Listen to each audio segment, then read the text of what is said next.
Татарстанда гриппка каршы вакцина ясау чоры башланды. Былтыр узган еллар белән чагыштырганда прививкалар ясаучылар саны 25%-тан 45%-ка арткан. Бу нәрсә белән бәйле? Эфирда таяуны нуктасы тапшырабыз. Студияда Венера Аитова, исәнмесез. Хәерле кич, мөхтәрәм кунаклар, безнең алда яңгыраган фикергә карашыгызны тимәләр шуда җиткерә аласыз. Яшелгә басып килешүегезне, кызылга басып килешмәүегезне ак нейтралитет формасында. Әлбәттә, шушы гриппка каршы вакциналар ясау чорында аеруча кешеләрдә сораулар бик күп уяна, имеш-мимешләр бик күп йөри башлый. Шуңа күрә без бүген мифларга нокта куеп, чынбарлык хакында сөйләшергә тырышырбыз. Менә әлеге соннарга килсәк тә, хәлтәфәндә, демәк 25%-дан 45%-ка арткан бер яктан караганда. Икенче яктан караганда сораулар кимеме? Демәк, кеше куркуын курка, әмма барыбер ясата булып чыгамы? Ышаныч арту турында сөйлим әлеге соннар. Ничек кабул итәргә? Беренчедән мин әйтергә телим, менә бу грипп чиры у ин таралган йөгешвар авыруы. Мәсәлән, безнең җумһуриятыбызда 90%-тан менә бу йөгешү чирләрдән 90% туры килә менә гриппка. Грипп үзергә мөмкин каты формада, авыр формада, китергә мөмкин бу төрле катваларга, осложнениеларга. Хәтта үләргә дә мөмкин кеше, шуңа күрә кеше курка, иң эффективный менә бу профилактика чоры ул әлбәттә вакцинация. Шуңа күрә кеше ул турында белә, вакцинацияны ясый. Хәстәрен алдан күрергә кирәк, һәм кыш җиткәч түгел, име башлар авырый башлагач түгел, нәкъ менә хәзер әле югыйсә грипп турында сөйләшү дә иртәрәк төсле бит, бер яктан караганда шулай бит. Сентябрь, октябрь айлары иң оптималь вакыт на бу вакцинация ясау өчен. Кешеләр ияләшә башладымы соң инде Ләйсән ханым? Менә шушы чорда күбрәк килә башладылармы, я булмаса әле дә җитеп бетмиме? Бәлкем безнең эшчәнлек җитеп бетмидер әлеге өлкәдә. Хәзер чыннан да халык күбрәк мөрәҗәгать итә, күп кеше гриппка каршы прививкалар ясата башлады. Иң кулай вакыт гриппка каршы прививка ясау чоры ул сентябрь-октябрь айлары. Чөнки гадәттә 8-12 көннән саклану эффекты күзәтелә башлый. Ул бер елга кадәр, 12 айга кадәр бара. Шуңа күрә хәзергесе вакытта сентябрь-октябрь айларында ясатсалар, ул әйбәтрәк. Кайларда моны ясатырга була? Әйтик, бүген безне ишеткән кешеләр бәлкем беренче мәртәбә гомумән ишетүчеләр дә бардыр, андый кешеләр бар. Кайда барырга, кайда ясатырга була, ничә сум тора? Бүгенге көндә гриппка каршы прививканы кеше үзенең яшәү урынында я булмаса беркетелгән поликлиникаларга килеп бушлай ясата ала. Шулай ук соңгы елларда безнең республикада кеше күп йөри торган урыннарда, метрога кирү чыгу урыннарында, шулай ук зур сәүдә нокталарында бушлай гриппка карата прививка ясыйлар, анда медицина пунктлары эшләп килә. Шунда урамда ясатырга була. Алар иртәдән кичкә кадәр гриппка каршы прививка ясыйлар. Шул ук вакытта аларга прививка ясалганлык турында таныклык та бирелә. Нәрсәңә мен уйлыйм, бу тапшырудан соң әле махсус урыннарны каян белергә була? Бу сайтта язылган, бу министрлык сайтында язылганмы? Бу мәгълүмат бит инде киң рәвештә тарала бара. Һәм Сәламәтлек саклау министрлыгы тарафыннан да, һәм без журналистлар тарафыннан да әйтелә. Менә мин монда өстәп әйтмәкче идем. Син беренче әйт әле, син ясаттыңмы үзең? Мин менә гадәттә октябрь башында ясатам. Инде менә 5 ел дәвамында бик каты грипп белән авырганнан соң, ул вакытта инде температура 40-тан артып 10 көн мин яттым. Һәм бу очракта эпидемия бара иде. Менә шуннан соң инде 5 ел үтте, һәм 5 ел дәвамында менә ел саен мен әлеге прививканы ясатам. Һәм бөтенләй авырмыйсың. Авырмыйсың дигән сүз дөрес түгел, чөнки тамашачылар да моны аңларга тиеш. Син авырырга мөмкинсең, ләкин җиңелчә формада һәм үздегүләр булмый. Бит әле монда грипп түгел, ОРВИ дигән әйбер дә бар. Чөнки әгәр дә грипп, менә Ләйсән Илдаровна әйтеп китер, грипп диагнозы бит ул әллә ни еш куелмаска да мөмкин. ОРВИ катлаулы авыру куелырга мөмкин диагноз. Миңа да шундый диагноз куйдылар. Грипп сорау билгесе астында, ләкин ОРВИ бик көчле, температура 40-тан арта. Вакцинаның асылы нидән гыйбарәт? Чыннан да аңлатып китергә кирәктер, Хәлтәфәнде. Менә беренчедән әйтергә телим, чынлап та грипп ул бер генә менә бу чирайы, менә бу ОРВИ әйтәбез бит. Шул чиргә китергә мөмкин 200-дан күбрәк менә бу вирус бар. Анысызмы 200-дан күбрәк.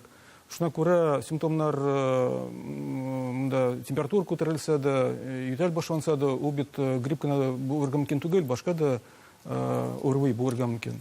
Мына ниде моделләр киләләр вакцинага, мына бу гриппка каршы, анда грипп А каршы, грипп Б каршы, без беләбез, грипп А бар, вирусы бар, аннары грипп Б, грипп С, мына грипп А каршы 2 штамм кертелә һәм берсе грипп Б каршыга матдәсе кертелә. Һәм әйтергә кирәк, бу соңгы поколение вакцинасы авыртырга шул вакцинадан мөмкин түгел. Кирәк кайдыр бер 2-4 атна, на бу әйткәндә антитела килеп чыксын өчен, на бу шул антитела ул саклый кешене на бу инфекциядан. Ләкин кеше аңларга тиеш, тамашачылар аңларга тиеш. Безнең тапшырырга да күп сораулар килә. Менә мин вакцинаны ясаттым, 2 көннән мин температура күтәрелде. Менә шундый сүзләр йөри. Бу яки табиблар әйтеп бетермәгән, яисә кеше истән чыгарган. Сораулар бездә дә җитәрлек, әдәгезәл бер видеоязма карабыз, яннар дәвам итербез. Мин бер елны ясаттым, дөресен әйтергә кирәк, ул вакцинацияны. Һәм инде ул елны мин гомумән ел буе дип әйтерлек чирләдем, кыш буе дип әйтерлек чирләдем. Беренчедән минем шушы вакцинаны ясатканнан соң температура күтәрелде, бик авыр хис иттем үземне. Шуннан бирле дөресен әйтергә кирәк, мин хәзер инде вакцинация ясатмыйм. Нәрсә әйтергә була шушындый кешеләргә, Дамира ханым? Ну, бер яктан без дизесендә аңларга тиеш, кеше грипптан соң, прививкадан соң авырган ул күрсәтмәлми, что ул именно грипп белән авырган. Мөмкин була, аның иммунитеты в общем каушаган булган, мөмкин. И икенче, өченче көннән соң аңар ниндидер вирусный инфекция эләккән мөмкин, да? Шуннан соң шул вирусный инфекциядан соң дөрес дәвамламагансын, ниндидер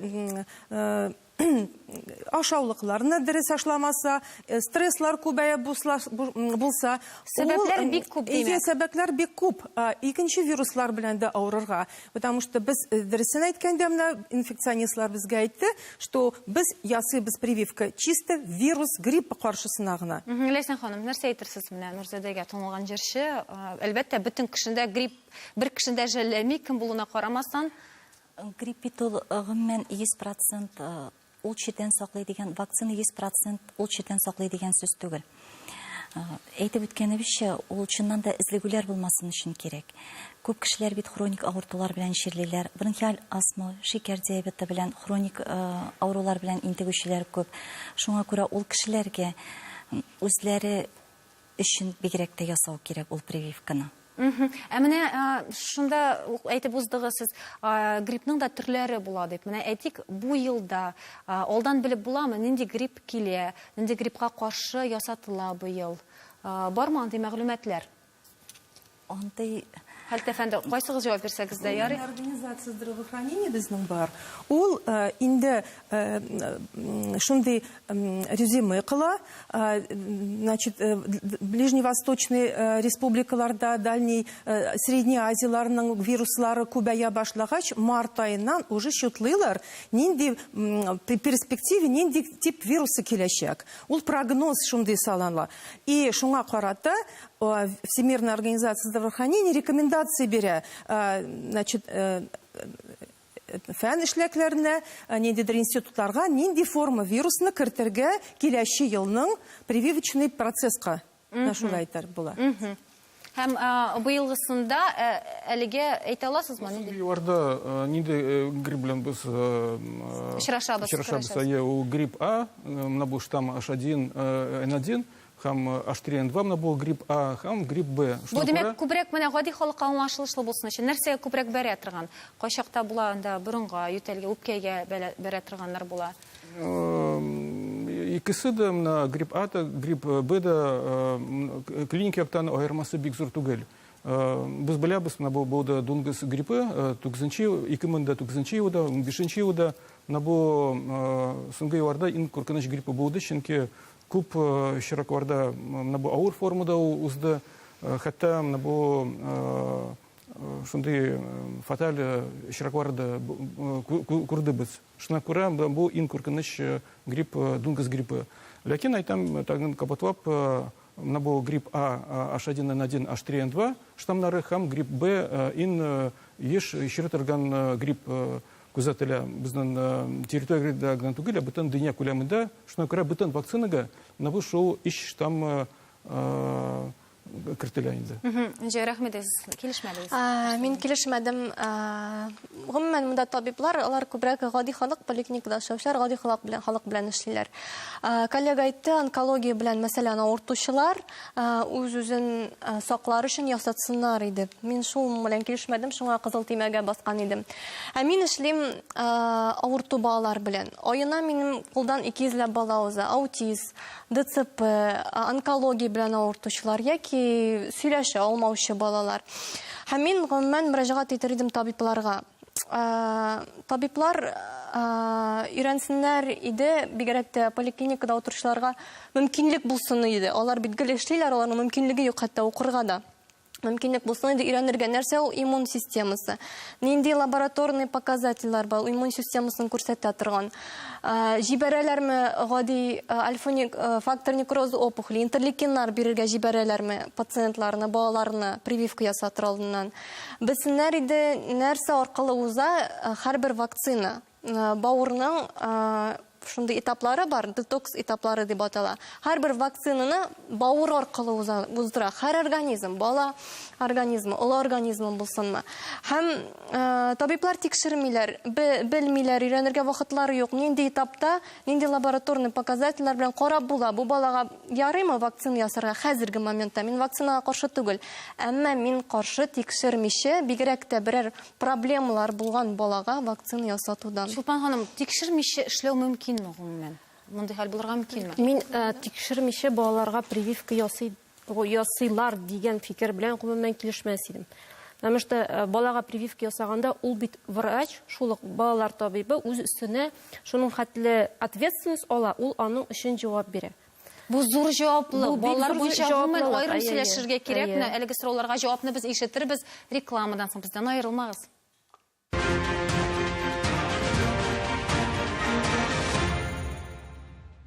Татарстан Яңа Гасыр каналда таяну нуктасы тапшыру. Без дәвам итәбез. Реклама китер алдыннан біз грипп чоры алдыннан вакцина ясауны, вакцина чорында балаларга нинди игътибар бирергә кирәк. Балаларга вакцина керткән вакытта нинди үзенчәлекләрне истә тоторга кирәк. Менә шушы сорауларга җавап бирә башлаган идек. Нинди анализларны бирү зарур? Иң беренче чиратта ул әлбәттә инде баланың сау сәламәт булуы. Прививка алдыннан анализлар бирү ул мәҗбүри рәвештә түгел. Шуңа күрә балалар киләләр, ахыргы 1 ай эчендә, 2 атна эчендә ул бала авырганмы, ул баланың хроник авырулары бармы, барысы дагын балалар табибы белән изучация ителә инде. Шул вакыттан соң гына аларга прививка ясала. Кемнәргә ярамый? Идегез әле шушы сорауга да җавап табыйга әле беренче чиратта. Кемнәргә ярамый? Әгәр дәген бала авырта икән, бу, например, острое респираторное заболевание, ул вакытта балага прививка ясалмый. Хроник авыр аллергия. Әгәр дә хроник авыру булып, ул баланың ремиссия икән, хәзерге вакытта монда һәрбер баланы менә үзенчәлекле итеп өйрәнергә кирәк. Вот шул вакытта гына бу сорауга җавап биреп була. Бу чыннан да табибларга да зур җаваплылык куела. Бер яктан караганда шулкадәр күп кеше килә, һәрберсенә индивидуаль карашта булырга кирәк, чөнки һәр баланың үзенең үзенчәлекләре. Энҗе. Моны бит өйрәнергә вакытлары юк. Гади табибларның. Шуннан да кеше күп, халык күп өйрәнергә. Бирәләр гомум кан анализы һәм иммунограммага җибәрергә мөмкиннәр инде. Һәм анамнез карыйлар, әйе. Менә була шундый балалар, менә миңа килә, сәламәт сыман бала, 2 яшь ярым, бераз гына сүзләрен азрак әйтә. Баланы тикшерә башлыйсың, анда килеп чыга аның калкан сыман без дөрес эшләми. Ничек иммунитет эшли? Чөнки калкан сыман без эшләмәгәндә иммун система гомумән эшләми, чөнки триатиранин дигән гормон, ул җавап бирә аксым әйләнешенә, ул геннарга кадәр керә һәм иммунитетны киләүче, ул генетикага йогынты ясаучы гормон. Менә баласының иммунитетын кайгыртучы ата-аналар җитәрлек, Аллага шөкер, шундый бер әни кешенең фикерен белеп узыйк, аннан дәвам итәрбез. Прививка ясатмыйбыз, чөнки инде ул булмаган проблеманы хәл итү дигән килеп чыга. Әле бала авыртмый, син инде аңа каршы чараларын күрәсең. Без күбрәк профилактик чараларны күрергә тырышабыз. Ничек дигәндә, витаминнар белән организмнарын байтырга, көн саен җиләк-җимеш ашатабыз. Һәм инде менә безгә табиблар шулай киңәш иткән иде, балалар бакчага бар алдыннан ук кичкенә чакларында бакчадан кайтуга баланың борын, авыз юлларын тозлы су белән юдыртырга. Чөнки берәр кешедән ияргән булса вирус, шулай итеп юдырту нәтиҗәсендә ул инде вирустан котыла. Һәм менә Аллага шөкер, Сабирыбыз безнең 2нче гимназиядә укый башлады. Анда белгәнегезчә инде бик яхшы традиция, балалар яланаяк иртән дәресләр башланыр алдыннан чирәмдә йөгереп керә. Бу да миңа калса бик яхшы профилактик чарасы. Һәм иншалла бу елның кыш көне безнең авыруларыбыз кимрәк булыр дип өметләнәм. Бу елда без прививканы ясатмаячакбыз. Нәмир ханым, нәрсә дип әйтерсез менә шушы Ширин педиатр белән терапевт ул беренче адымда басып тора баланы или зур кешене саклауга. Именно педиатр белән терапевт белә үзенең контингент ауруларын, и ул уже счетлы, нинди балага ул ясый прививканы беренче вакытта. Безнең бит вакытыбыз бик аз ул прививканы куярга. Сентябрь, октябрь, ноябрьдә уже беренче спорадический случайлар чыга башлый, аннары ул күбәя башлар. Менә шул 2 ай арасында педиатр белән терапевт уже үзенә план корырга тиеш. Менә шундый контингентны мен тиз прививать итәм, а менә бу контингентка мин ниндидер анализлар бирдерәм дә. Шул значит чарада общий анализ крови да булырга тиеш, иммунограмма да мөмкин булырга. Ләкин аны бик тиз ясарга кирәк, вакытны сузмыйча. И шулай сайласаң шундый балаларны зур кешеләрне беринди ошибка булырга тиеш түгел. Чөнки бүгендәге прививкалар алар елдан елга яхшырак була. Инде безнең анда алар бит бөтенсе айрылалар берничә классификацияга да: живой, ослабленный вакциналар, значит, субъединичный вакциналар и сплит вакциналар. Инде сезнең участокта булса бик слабый бала, аның иммунитеты әз генә каушаган булган бала да, ул бит бала грипп белән авырса, ул бик тяжелый формада, ауыр формада авырачак. Аны менә чуктаганда, шул үлчәдә чашаларны карасаң, нинди сезгә решение булачак? Сез прививать итәсезме, аны вакцина ясатасызмы? Или все-таки аны прививкасыз менә ничек бу әни калдырамы? Демәк, аның хәзерге мизгелдә иммунитеты төшкән булып та уйларга кирәк. Бәлкем ясатырга кирәктер бу кешегә. Шулай бит? Балаларга бар мөмкинлек сплит вакцина ясатырга. Ул самый теге бик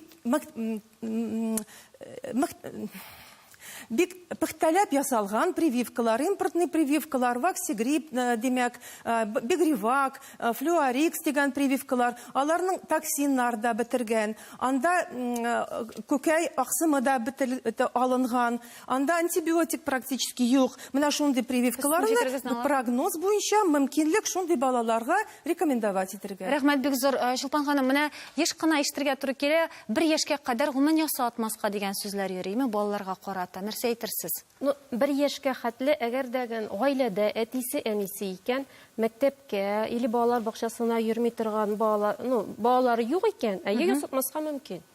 Бу вакытта инде без ата-анага әйтергә тиеш. Грипп вакытында сез шул, например, сәүдә үзәкләренә берәр балалар сакланыбрак йөрегез дип әйтәсез. Шунда йөрмәсәгез, ясатмаска мөмкин. Хөрмәтле кунаклар, әйдәгез әле имеш-мимешләргә дә нокта куйыйк әле. Менә берничәсен, иң популяр булганнарын без дә үзебезгә тупладык. Инфекциялар таралуы күренми әле. Прививка ясатуның хаҗәте юк дип уйлаучылар да бар. Аз ханым, Гөләсән ханым. Прививканы ясатырга кирәк дип исәплим. Чөнки хәзергесе вакытта без бик күп җирләрдә йөрибез, бик күп кешеләр белән аралашабыз. Ул бит әле үзең авырмау гына түгел, тирәгендәге кешеләр авыру булырга мөмкиннәр. Алар инде йиткереп, төшкереп җибәрсәләр дә, әгәр кеше прививка ясатмаган икән, ул авыртып китәргә мөмкин. Бик күп хроник авыртулар булган кешеләр бар. Медицина работникларына, ул хәрби кешеләргә, гомумән халык белән халыкка хезмәт күрсәтә торган, өлкәдә эшли торган кешеләргә прививка гриппка каршы ясатырга кирәк дип исәплим мин. Менә монда вакциналарга алюминий, терек көмеш һәм башка авыллар кушылган дигән сүзләр дә бар. Менә Халит әфәнде. Мен әйтергә телим бар, беренчедән мин әйтергә телим, хәзерге чорда, бүгенге вакытта менә бу исән вакциналар, живой вакциналар кулланылар гел. гриппка каршы. Коронавар на соңгы поколение, я субъединичный, я сплит вакцина бар. Шуна күрә на бу вакцина ширгә китерергә мөмкин түгел. Ул беренче нәрсәне теләдем әйтергә. Аннары на бу состав турында төрле вакциналар бар күнегә на бу консервантлар белән ясалган вакциналар бар, консервансыз вакциналар. Консервантлар ул менә төрле шундай матдәләр, мертиолят сыман шундай берләр ае, ләкин бар вакциналар на бу консервансыз. Балаларга тәкъдим ителә ясалган на бу консервансыз вакциналарны. Мин тагын бер кат әйтәм, инде үзенчәлекле эшем булгач, ахыргы айларны бик яхшы тикшерә башладым, балаларны авыр металлар канында карыйбыз, чәчләрендә карыйбыз һәм кызганычка каршы бигрәк тә биорезонанс диагностика нәтиҗәләре буенча андый балаларда нәкъ менә прививкадан, вакцинадан авыр металлар кирип кала аларның организмына. Һәм хәтта карыйсың, белки воспаления головного мозга бар, баш миенең авырганын күрсәтә торган лабораторный методлар. Андый балаларның баш мие ялкынсынган. Баш мие ялкынсынган, алар барсы да киләчәктә булачак эпилептиклар. Һәм аларның барсында да канында шундый сүзләр, Шулпан ханым, нәрсә әйтерсез? Үзенчәлегем Безнең тамашачыларга аңлашылмый торган сүзләр яңгырый монда, бит. Менә биорезонанс дип әйттегез. Никадәр фәнни яктан тикшерелгән бу. Юк, сез әйтәсез бит, менә шушыны тикшерүне безнең тамашачылар аңларга мөмкин. Бөтенләй балаларга бигрәк тә авыл җирендә прививка ясатмаска дигән нәтиҗәгә килергә мөмкин. Бу бит сез ялгыштырасыз хәзер халыкны. Мин үзенчәлекле балалар белән эшлим дип. Бу үзенчәлекле бала, аңлашыла. Ләкин бит безнең күмәк тамашачылар, алар хәзер аңларга мөмкин. Бу авыр катлаулы металлар кала икән безнең организмда дип әйтергә мөмкин. Гади халык тикшерә ала, бара ала любой лабораторияга һәм канда бирә ала, канда һәм чәчтә бирә ала авыр металларга анализ. Бу тикшерелгән. Алган дигән сүз түгел бит ул. Әйе, бу алай дигән. Безнең бөтен яктан. Бу үзенчәлекле балаларга кагыла, хөрмәтле кунаклар, әйдәгез әле без бик популяр булган тагын берничә сорауларны күтәреп узыйк. Хроник йөрәк авырулы кешеләргә гриппка каршы прививка ясатырга ярамы диләр Ләйсән ханым? Дөрес түгел, ясарга кирәк. Узган елда прививка ясаткайны, быел ясату ник кирәк дип әйтүчеләр бар. Чөнки иммунитет бер генә, гафу итегез, чөнки иммунитет бер генә елга Вируслар үзгәргән микән? Үзгәргән микән. Шуңа күрә әйтик бит, һәр ел сайын кертәләр төрле бу яна вирусларны вакцин составына. Балаларны аутизмга китерергә мөмкин дигән хәтта шундый куркыныч сүзләр йөри. Дөрес түгел. Әгәр дәгән аутизм була дигән сүз булса, ул һәрбер прививкадан соң һәрбер бала аутист була дигән сүз.